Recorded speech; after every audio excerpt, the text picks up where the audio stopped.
Hi అండి, అందరూ ఎలా ఉన్నారు? బాగున్నారా? ఈరోజు నేనైతే కోడిగుడ్డు కర్రీ వండుతున్నానండి.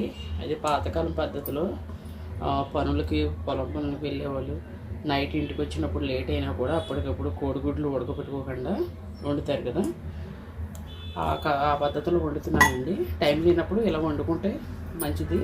అందులో కూడా మామూలుగా ఉడకబెట్టుకుని వండుకునే కోడిగుడ్ల కర్రీ కంటే ఇలా వండుకుంటే చాలా టేస్ట్ ఉంటుంది కర్రీ. చాలామంది తెలిసే ఉంటుంది, తెలియని వాళ్ళ కోసం చెప్తున్నానండి. ఒకసారి మీరు కూడా ట్రై చేయండి.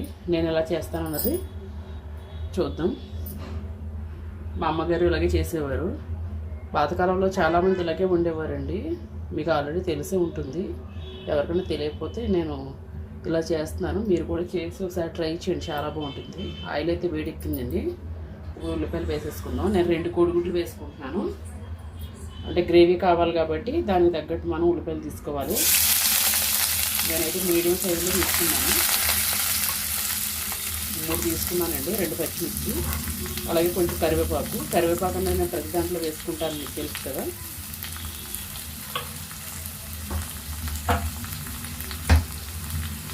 పైగా చాలా తొందరగా కూడా అయిపోతుందండి కర్రీ. ఇందులోనే మనం ఇప్పుడు కొంచెం పసుపు వేసుకుందాం.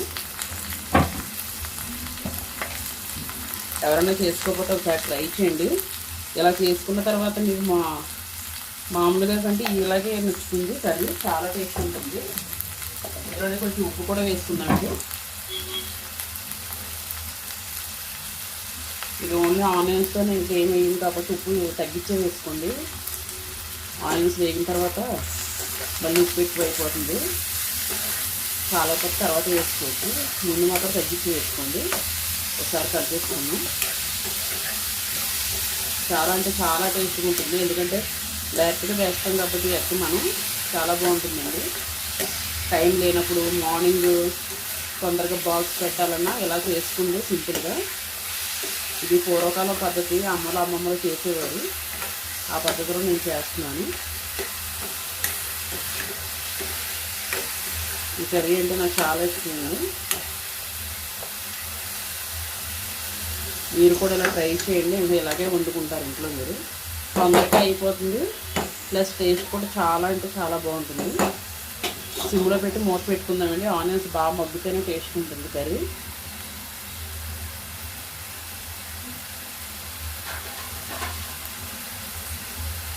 ఇదైతే మూత పెట్టేసుకున్నాం. సిమ్లో పెట్టుకోండి. మగ్గిన తర్వాత చూద్దాం. ఇప్పుడు ఒకసారి చూసుకుందామండి.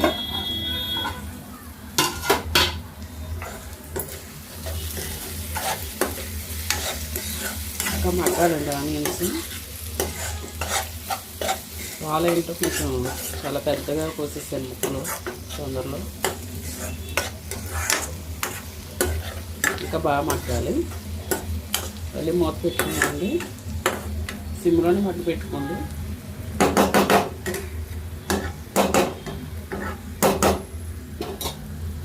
మూత పెట్టేస్తాను. ఇప్పుడు ఒకసారి చూసుకున్నానండి.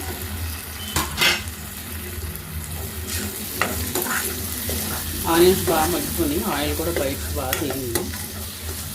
ఆయిల్ అన్నది బయటకు వస్తే బాగా మగ్గినట్టండి ఎప్పుడైనా. ఇప్పుడైతే మనం కారం వేసుకోవాలి. ఉప్పుని పసుపు వేసేసుకున్నాం కదా. అన్ని ఉల్లిపాయలు కొడితే చూసారా, 3 ఉల్లిపాయలకి ఇదే వచ్చింది గ్రేవీ. కారం వేసేసుకున్నామండి.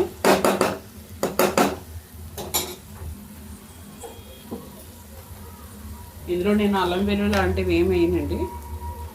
లాస్ట్లో కొంచెం మసాలా వేస్తాను. పూర్వం అది కూడా వేసేవారు కాదు, నార్మల్గా చేసేవారు. వాళ్ళు చేసే వంటలు చాలా టేస్ట్ ఉండేవి. కలకూర కింద అన్నీ కలిపేసి పెట్టేసేవారు పొయ్యి మీద, చాలా టేస్ట్గా ఉండేవి. ఈ రోజుల్లో ఆ టేస్ట్లో రావట్లేదు మరి. సరే మళ్ళీ బాగా కలిపేసుకోండి.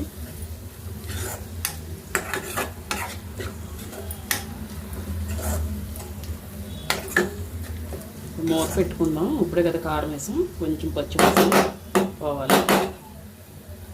బెండగా వేసుకుంటారు వాటర్ చాలామంది, నేనైతే అలా వేయనండి. మీరు ఒకసారి ఇలా ట్రై చేయండి.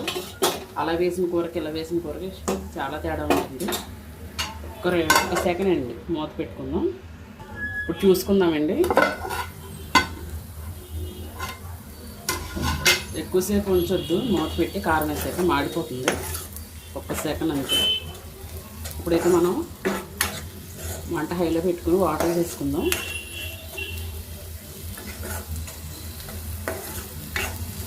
కొంతమందికి తెలిసి ఉంటుంది వంట, కొంతమందికి తెలియదండి. తెలియని వారి కోసం చెప్తున్నాను. మళ్ళీ ప్రత్యేకంగా చూపిస్తున్నానని ఏమనుకోవద్దు. నేను ఏదైతే ఏ వేలో చేసుకుంటాను ఇంట్లో అవే నేను నా ఛానల్ అప్లోడ్ చేసుకుంటానండి. విడిగా వేరే ఏమీ ట్రై చేసి నేను పెట్టను. నా ఇంట్లో నేను ఎలా చేసుకుంటాను అన్నది మీకు చూపిస్తున్నాను. ఇప్పుడైతే వాటర్ వేసేసుకుందాం.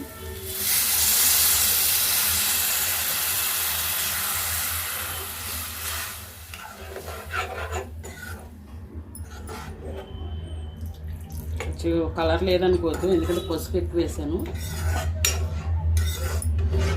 ఎగ్ కర్రీ కదా, కొంచెం నీసు వాసన ఉండకూడదు కాబట్టి పసుపు ఎక్కువ వేసుకున్నాను. అందుకే కారం వేసినా కూడా మీకు కారం కంటే పసుపు కలర్ కనిపిస్తుంది. కొంచెం వాటర్ వేసుకుందామండి.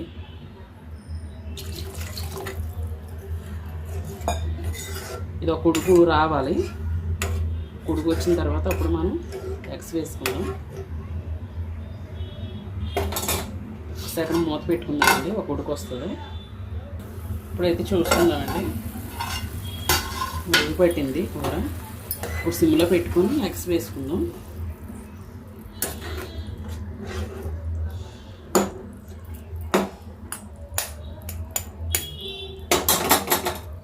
నేను 2 వేసుకుంటున్నానండి. దేనికది కొంచెం దూరంగా వేసుకోండి, ఒకటి కలవకుండా.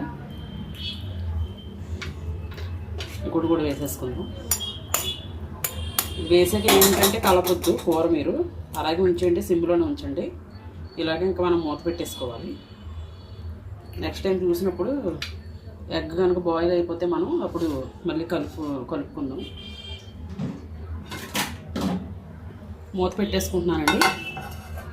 సిమ్లోనే ఉడకాలి. మీరు అసలు గరిటె పెట్టి కదపొద్దు. ఉడికిన తర్వాత చూద్దామండి. ఇప్పుడు ఒకసారి చూసుకుందామండి.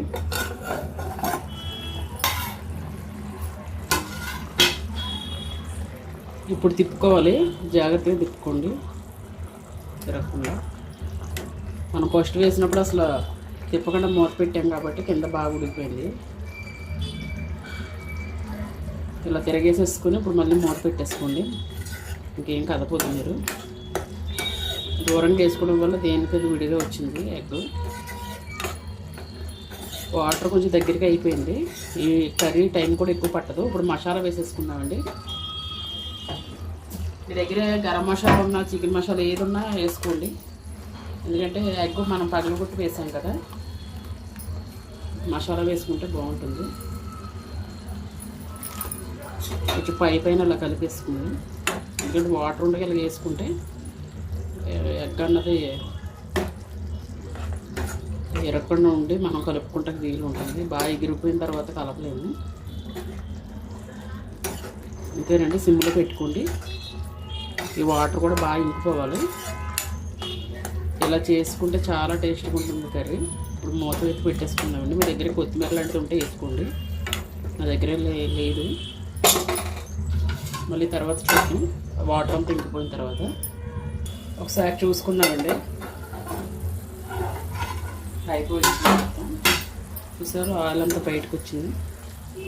రైస్లో కలుపుకోవాలనుకుంటే ఇలా కట్టేసుకోండి. కింద ఒకసారి ఇలా కలపండి. ఇందాక తిరగేస్తాం కదా, అడుగడుతుంది. అంతేనండి, మసాలా కూడా వేసేసుకున్నాం కాబట్టి ఇంకా కొంచెం వాటర్ ఉంది.